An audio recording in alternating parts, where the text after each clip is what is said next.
Hello students, how are you. एक बार फिर मैं शुभम आपका अपने यूट्यूब चैनल ड्रीम्स एकेडमी में स्वागत करता हूं।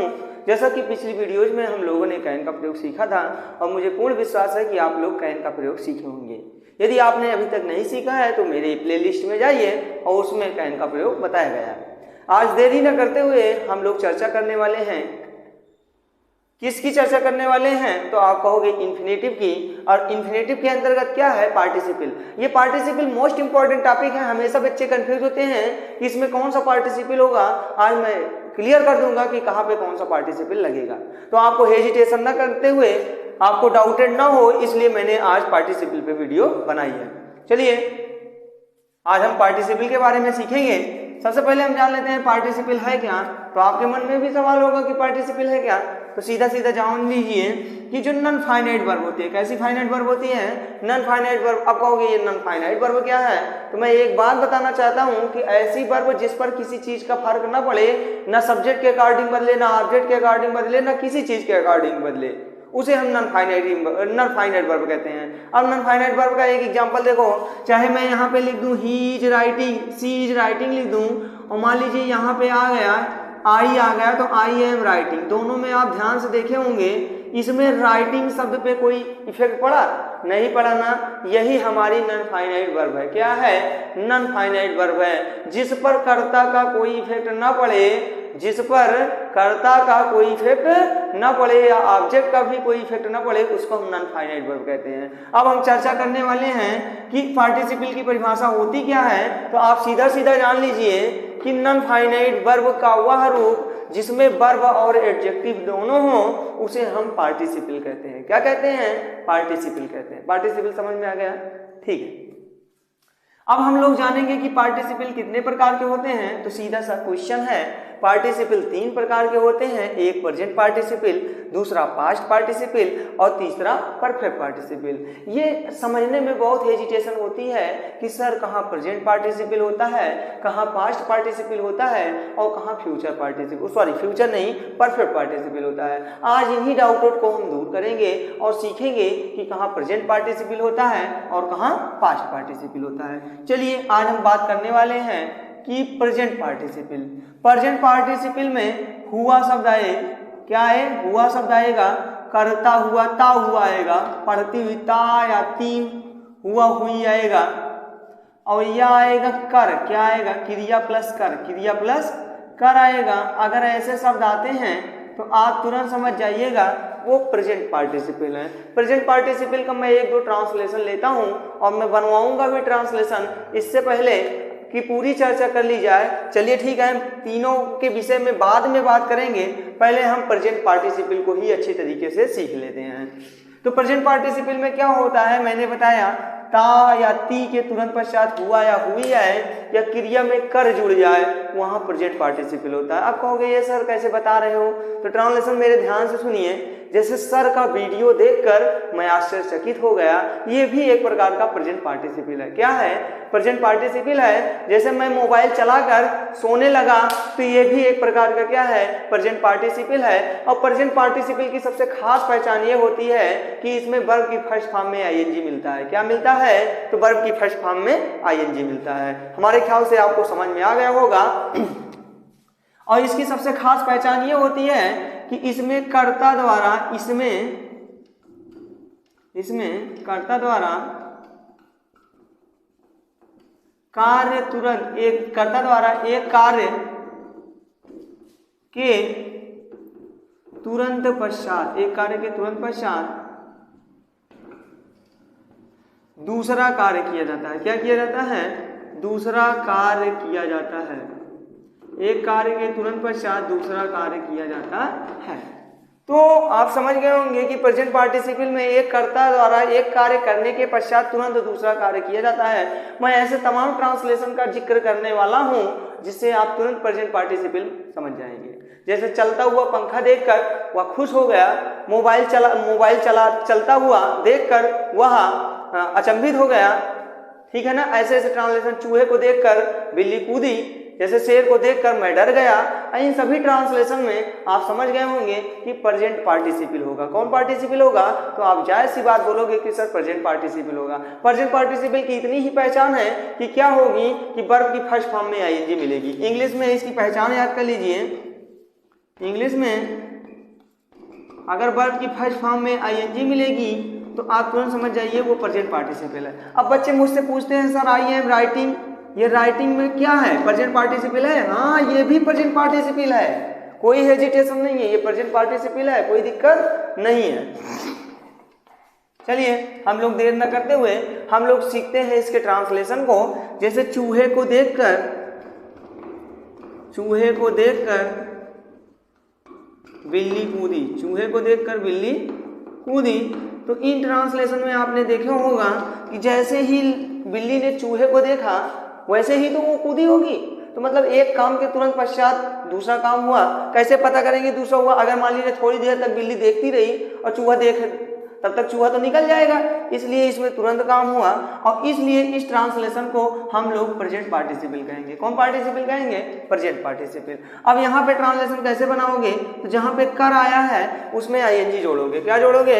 आईएनजी। तो देखना का अंग्रेजी क्या होता है? सी होता है, और सी में जोड़ोगे आईएनजी तो बनेगा सीइंग। क्या देखी? चूहा देखी, चूहा की अंग्रेजी क्या होती है? माउस होगी, तो सीइंग द माउस। फिर कामा लगाओगे, बिल्ली कूदी। कौन सा टेंस है यार? हमेशा याद कर लीजिए भैया कि जो पास्ट इंडेफिनिट टेंस होता है हमेशा वर्ब की फर्स्ट फॉर्म, वर्ब की सेकंड फॉर्म हमेशा लगती है, इसलिए हमेशा ये वाला टेंस मत भूलिए आप। तो बिल्ली की अंग्रेजी क्या होगी? कैट, तो कैट जंप्ड हो जाएगा। मम्मी को देखकर बच्चा रोने लगा, मम्मी को देखकर बच्चा रोने लगा। ये भी ट्रांसलेशन आपने देखा कि इसमें एक काम मम्मी को जैसे ही देखा वैसे वो क्या करने लगा? रोने लगा।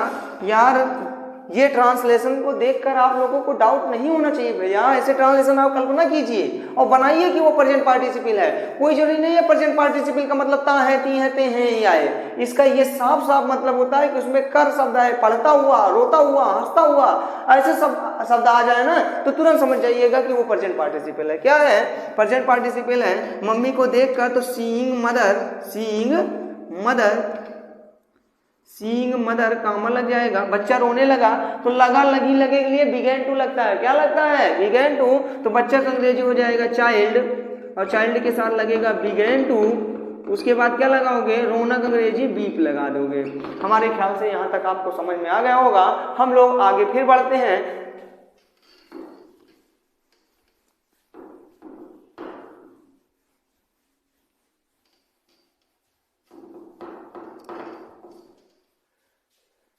जलता हुआ घर देख कर एक ट्रांसलेशन और हम बनाते हैं। हुआ हुई आना चाहिए, नहीं कहोगे सर हुआ हुई वाला ट्रांसलेशन ही नहीं बताए। जलता हुआ घर देखकर मैं डर गया, मैं डर गया या डर रहा हूं, चाहे जो बनाइए आप, दोनों ट्रांसलेशन आपके सही माने जाएंगे। तो जलता हुआ घर देखकर, तो देखना का अंग्रेजी सीइंग। अब यहाँ पे देखिए जलता हुआ आया है, तो कर आया है, इसलिए इसमें भी जलता हुआ में आईएनजी जोड़ोगे कि देख कर में जोड़ोगे तो इसमें भी आईएनजी जुड़ेगा। और इसको आप ट्रांसलेशन को अच्छा दिखने के लिए यहाँ पे टू सी का प्रयोग करोगे। To see the burning house लगाओगे। इसमें ता हुआ ती हुआ आया है ना, इसलिए इसमें आईएनजी जुड़ा कि नहीं है? देखो बर्निंग जुड़ा, BURNING burning house. To see the burning house. मैं डर रहा हूं, तो मैं डर रहा हूं प्रेजेंट कंटिन्यूअस टेंस, तो आई एम। डरना की अंग्रेजी क्या होगा? I am. डरना की अंग्रेजी आप बताइए क्या लगाओगे? तो आई एम बिकमिंग अफ्रेड लगा दोगे। क्या लगाओगे? I am being afraid, becoming afraid. मान लीजिए यहाँ पे मैं दूसरे ट्रांसलेशन की बात करता हूं। मैंने उसे सड़क पार करते हुए देखा। मैंने उसे सड़क पार करते हुए देखा। सड़क पार करते हुए देखा। अब यहाँ भी देखिए भैया, करते हुए देखा, तो इन सभी ट्रांसलेशन में आप ध्यान से देखिए तो ये काम जो है चल रहा है, मतलब एक काम हुआ तो तुरंत ही दूसरा शुरू हो गया, हाँ या ना। तो ऐसे ट्रांसलेशन को आप तुरंत समझ जाइएगा कि ये पार्टिसिपल है, कौन सा, तो प्रेजेंट पार्टिसिपल है। तो मैंने उसे सड़क पार करते हुए देखा, तो आई सा हिम, मैंने उसे देखा भाई, तो आई सा हिम क्या करते हुए, पार करते हुए। पार करना का अंग्रेजी क्रॉस, क्रॉस में क्या जोड़ोगे, आईएनजी, क्या करते हुए, crossing the road, crossing the road. तो आई सा हिम क्रॉसिंग द रोड। हमारे ख्याल से ये ट्रांसलेशन आपको समझ में आ गया होगा। एक दूसरा प्रयोग हम लोग सीखते हैं, इसी प्रेजेंट पार्टिसिपल का दूसरा हिस्सा सीखते हैं, जैसे ईमानदार होने के कारण, ईमानदार होने के कारण, ईमानदार होने के कारण, के कारण के लिए भी लगता है, के कारण के लिए क्या लगता है, प्रेजेंट पार्टिसिपल लगता है। ईमानदार होने के कारण वह चोरी नहीं कर सकता, वह चोरी नहीं कर सकता। हमारे ख्याल से आपको समझ में आ गया होगा ट्रांसलेशन कि वह चोरी नहीं कर सकता है।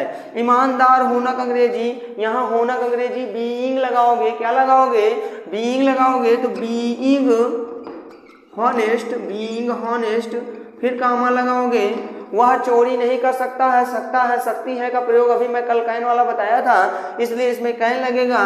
तो he can not, he can not, चोरी करना का अंग्रेजी हो सकता है स्टील हो जाएगा, ही कैन नॉट स्टील, वह चोरी नहीं कर सकता है। तो being honest, he can not steel. एक दो ट्रांसलेशन और बना सकते हो, गरीब होने के कारण, गरीब होने के कारण, गरीब होने के कारण वह गाड़ी नहीं खरीद सकता है, गरीब होने के कारण वह गाड़ी नहीं खरीद सकता है। आप ये ट्रांसलेशन को देखें और आप, मुझे उम्मीद है कि आप इस ट्रांसलेशन की इंग्लिश बना सकते हैं। तो गरीब होना का अंग्रेजी बीइंग लगाओगे, बीइंग पुअर, बीइंग पुअर, तो यहाँ बीइंग पुअर लिखोगे, फिर कामा लगाओगे।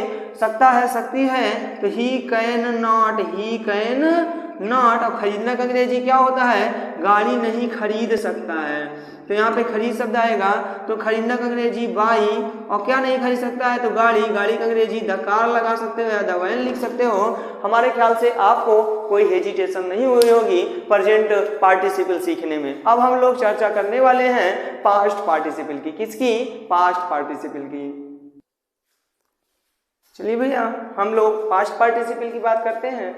अब आप कैसे पहचानोगे कि सर पास्ट पार्टिसिपल क्या है, तो मैं बताना चाहता हूं कि जो पास्ट पार्टिसिपल होता है उसमें सिर्फ इतना समझिए कि वर्ब की थर्ड फॉर्म हमेशा मिलेगी। क्या मिलेगी, वर्ब की थर्ड फॉर्म हमेशा मिलेगी।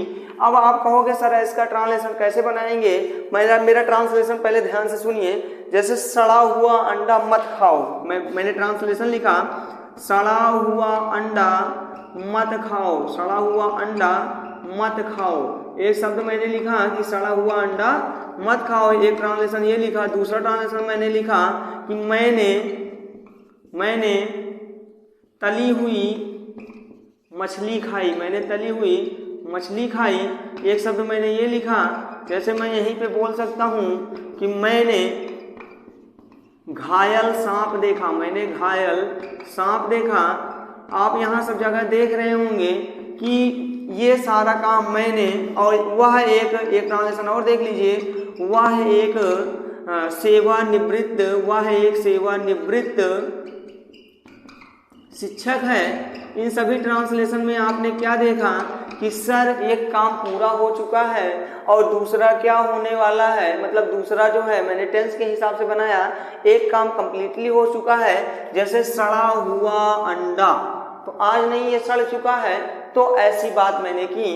तो यहाँ पे सड़ा हुआ अंडा आएगा, तली हुई मछली आएगा, घायल, घायल जब मैं देखा तो घायल हो चुका था वो पहले ही, इसलिए इन सभी का काम पहले हो जाता है, इसलिए इन सभी को पास्ट पार्टिसिपल माना जाता है। क्या माना जाता है, तो पास्ट पार्टिसिपल माना जाता है। क्या माना जाता है भैया, पास्ट पार्टिसिपल। और एक ट्रांसलेशन और लिख लेते हैं, मैंने पेड़ को फल से लदे हुए देखा, फल से लदे हुए देखा। आपको ये सारे ट्रांसलेशन समझ में आ गए होंगे। मैंने पेड़ को फल से लदे हुए देखा, मैंने पेड़ को फल से लदे हुए देखा। इन सभी ट्रांसलेशन में आप लोग समझ गए होंगे। और मैंने एक ट्रांसलेशन और लिख लेते हैं कि मैंने एक टूटी हुई कुर्सी देखी है, मैंने एक टूटी हुई कुर्सी देखी है। इन सभी ट्रांसलेशन को आप विशेष तरीके से देखिए तो इन सभी में जो आपको ऑब्जेक्ट के रूप में दिखाई दे रहा है उनको आप कह सकते हो कि टूटी हुई कुर्सी, फल से लदा हुआ, सेवानिवृत्त, ये सभी जो हैं आपके पास्ट पार्टिसिपल को इंडिकेट करते हैं। और इन सभी की अंग्रेजी अब हम लोग बनाएंगे। कैसे बनता है हमारे ख्याल से पहले ये बताइए कि आपको पास्ट पार्टिसिपल समझ में आया? पास्ट पार्टिसिपल में कहीं ना कहीं वर्ब की थर्ड फॉर्म लगेगी। क्या लगेगी? वर्ब की थर्ड फॉर्म लगेगी। आप इतना समझ जाइए। चलिए, जैसे सड़ा हुआ अंडा मत खाओ, तो यहाँ पे आपसे पूछा गया कौन सा अंडा मत खाओ, तो सड़ा हुआ। अब बताओ जिसके लास्ट में वो शब्द आएगा उसमें डोंट लगेगा, तो डोंट हो जाएगा। डोंट खाना का अंग्रेजी ईट होता है और सड़ा हुआ अंडा की अंग्रेजी हो जाएगा रॉटेन एग्स। कैसे एग्स? तो रॉटेन एग। एक वचन है तो इसलिए एक लगा। मैंने तली हुई मछली खाई, इसकी अंग्रेजी कैसे बनाओगे? तो मैंने की अंग्रेजी आई, पास्ट इंडिफिनिट वर्ब की थर्ड फॉर्म सेकंड फॉर्म, तो आई एट, और तली हुई मछली की अंग्रेजी हो जाएगी फ्राइड। फ्राइड और फिश हो जाएगा। यहाँ पे आप बना सकते हो मैंने तले हुए चावल खाए, मैंने तली हुई सब्जी खाई, उसने तला हुआ भुट्टा खाया। ऐसे तमाम ट्रांसलेशन आप बना सकते हो। जैसे मैंने घायल सांप देखा, तो आई सा, पास्ट इंडिफिनिट है इसलिए सा लगा। घायल की अंग्रेजी होता है वाउंडेड। क्या होता है? वाउंडेड। तो आई सा वाउंडेड स्नेक। ये घायल पहले हो चुका था, मैंने इसे घायल नहीं किया, इसलिए वाउंडेड हो जाएगा। वह एक सेवानिवृत्त है। जब मैं उसके पास गया तो बताया कि वह सेवानिवृत्त हो चुका है, तो यहाँ पे सेवानिवृत्त की अंग्रेजी होगी रिटायर्ड। तो ही शिक्षक है तो ही इज लगेगा।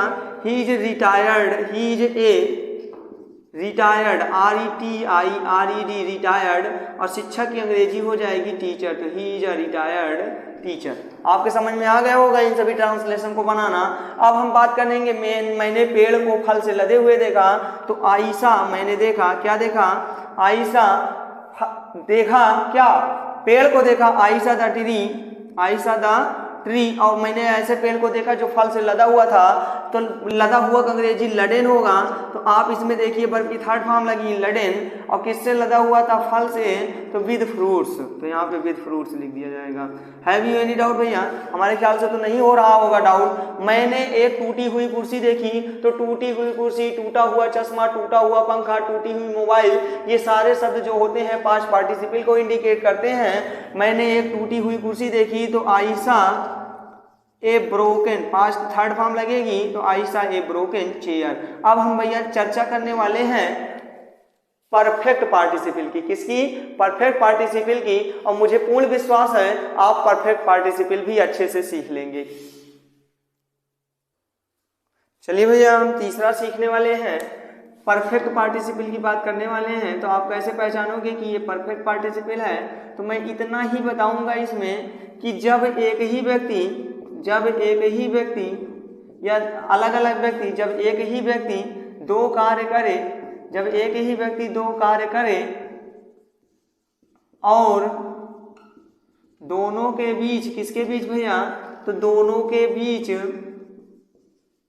पर्याप्त समय हो, दोनों के बीच पर्याप्त समय हो, दोनों के बीच कैसा समय हो? पर्याप्त समय हो, तो वहां परफेक्ट पार्टिसिपल लगता है। आप कैसे जानोगे कि परफेक्ट पार्टिसिपल कहाँ लगेगा? परफेक्ट पार्टिसिपल की परिभाषा तो मैंने बता दी। परफेक्ट पार्टिसिपल का प्रयोग कब करोगे? कि जब एक ही व्यक्ति दो कार्य करें और दोनों के बीच पर्याप्त समय हो, तो वहां परफेक्ट पार्टिसिपल। अब हम इसके एग्जाम्पल की बात करेंगे। नहीं, एग्जाम्पल के पहले हम लोग सीखेंगे कि कैसे इसे पहचानोगे आप। तो इसको पहचानने का सबसे आसान तरीका है कि इसमें हैविंग मिलेगा। क्या मिलेगा? हैविंग मिलेगा। वैसे आप सोचिए परफेक्ट का मतलब मैंने बताया था हैव, और हैव में आईएनजी जोड़ दोगे, हैविंग हो जाएगा। और बच्चों से पूछा गया कि है परफेक्ट आता है तो वर्ब की कौन फॉर्म लगती है? तो वो कहते हैं सर हमेशा वर्ब की थर्ड फॉर्म लगती है। तो ये इसकी पहचान हुई कि हैविंग प्लस वर्ब की थर्ड फॉर्म अगर मिल जाता है तो वो परफेक्ट पार्टिसिपल होगा। अब परफेक्ट पार्टिसिपल का मैं ट्रांसलेशन लिखता हूं और आप बताइएगा कि ये परफेक्ट पार्टिसिपल का ट्रांसलेशन है या नहीं। और मैं बताऊंगा बाद में, लेकिन आप तब तक महसूस कीजिए। जैसे सूर्योदय होने पर चिड़ियां चहचहाने लगी, चिड़ियां चहचहाने लगी।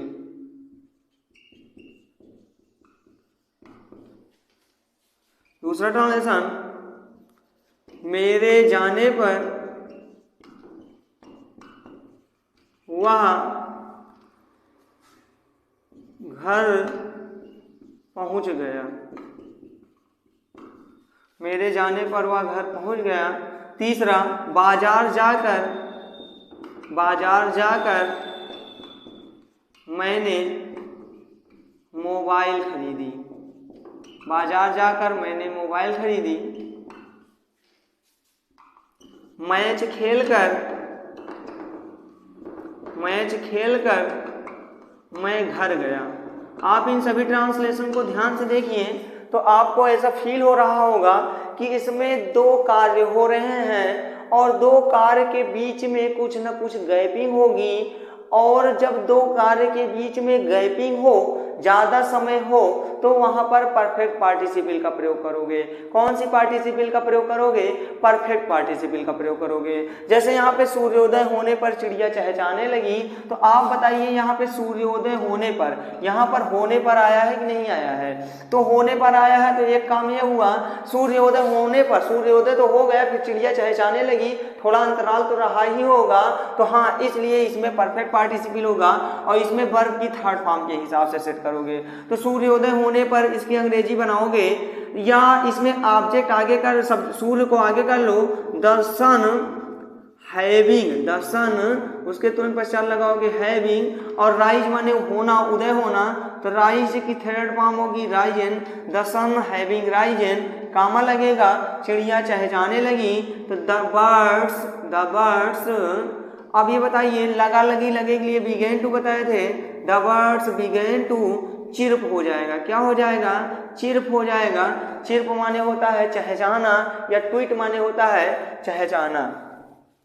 अब मेरे जाने पर हैविंग, आई हैविंग गॉन बनेगा, आई पहले लिखा जाएगा, फिर हैविंग लगेगा, फिर गॉन लगेगा, आई हैविंग गॉन, कामा हो गया, क्या वह घर पहुंच गया। तो ये बताइए ये काम पहले हुआ, मतलब मैं घर पहुंचा तो तुरंत वो भी नहीं पहुंच गया होगा, थोड़ा अंतराल रहा होगा, इसलिए इसमें आई हैविंग गॉन ही हो जाएगा, और वह घर पहुंच गया, तो ही रीच्ड होम। यहाँ तक आपको डाउट है? हमारे ख्याल से नहीं होगा। अब ये बताइए, बाजार जाकर मैंने मोबाइल खरीदी, मैं तुरंत बाजार जाऊंगा और तुरंत मोबाइल खरीद लूंगा, थोड़ी देर सब्र करूंगा, मोबाइल देखूंगा, उसका रेट और भाव तय करूंगा, तो मोबाइल खरीदूंगा, हाँ या ना? इसलिए इसमें टाइम लगेगा, इसलिए इसमें भी क्या लगेगा? परफेक्ट पार्टिसिपल लगेगा, और इसकी अंग्रेजी क्या बनेगा? हैविंग गॉन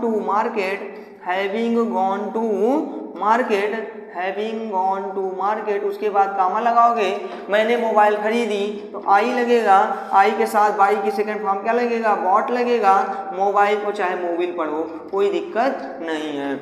मैच खेलकर, अच्छा ये बताइए, मैं मैच खेलूंगा तो भागा तुरंत चला जाऊंगा, अगर मैच खेलूंगा तो थोड़ा जीत का जश्न मनाऊंगा, हार का जश्न मनाऊंगा, उसके पास जाऊंगा, हाँ या ना? तो इसलिए इसमें भी टाइम लगेगा। तो मैच खेलकर, तो हैविंग प्लेड मैच, फिर उसके बाद मैं घर गया, तो अब घर जाऊंगा, कामा लगाऊंगा, आई वेंट हाउस। अभी हम 2-3 ट्रांसलेशन की और चर्चा करते हैं ताकि आपके अंदर का जो परफेक्ट का डर है वो समाप्त हो सके। चलिए हम 3 ट्रांसलेशन की और बात कर लेते हैं ताकि परफेक्ट पार्टिसिपल आपका पूर्णतः कंप्लीट हो सके। जैसे आप मान लीजिए हैविंग प्लस वर्ब की थर्ड फॉर्म लगाए थे, अब यहाँ पे मैं एक ट्रांसलेशन की बात करता हूँ जिसमें हैविंग बीइंग प्लस वर्ब की थर्ड फॉर्म लगेगी। अब ये बताइए, जब बीइंग बजने की बात हो तो तुरंत समझ जाइएगा कि वो काम उसके द्वारा नहीं हुआ है, किसी दूसरे के द्वारा हुआ है। जैसे पराजित होने के बाद, हारने के बाद या पराजित होने के बाद वो भाग गया। अब बताइए, पराजित तो स्वयं होगा नहीं, उसके द्वारा मतलब किसी के द्वारा उसे पराजित किया गया होगा, तो यहाँ पे ये पैसिव वॉइस का ट्रांसलेशन बनेगा। इसलिए हैविंग बीन और हारना का अंग्रेजी डिफीटेड लगाओगे, हैविंग बीन डिफीटेड, फिर कामा लगेगा, वह भाग गया, तो ही रैन अवे। हमारे ख्याल से ये ट्रांसलेशन आपके समझ में आ गया होगा। जैसे स्टेशन पहुंचकर मैंने उसे फोन किया, मैं स्टेशन पे पहुंचे, जैसे मतलब वहां से उतरा, कहाँ से उतरा? अरे रेलगाड़ी से उतरा तो तुरंत मैं उसे फोन लगाने लगूंगा, नहीं, थोड़ी देर सामान उतारूंगा, हो सकता हूँ फ्रेश हूँ तो मैं फोन करूंगा उसके पास। इसलिए यहाँ पर भी ट्रांसलेशन जो है परफेक्ट पार्टिसिपल को इंडिकेट करेगा। तो having reached station, having reached eight station, having reached eight station, मैंने उसे फ़ोन किया तो आई फोन्ड हिम। फ़ोन यहाँ पे क्यों लग रहा है, फ़ोन करना का अंग्रेजी फ़ोन, फ़ोन में ईडी जोड़ दो फोन हो जाएगा, और किसे फ़ोन किए हो आप, तो हिम हो जाएगा यहाँ पे।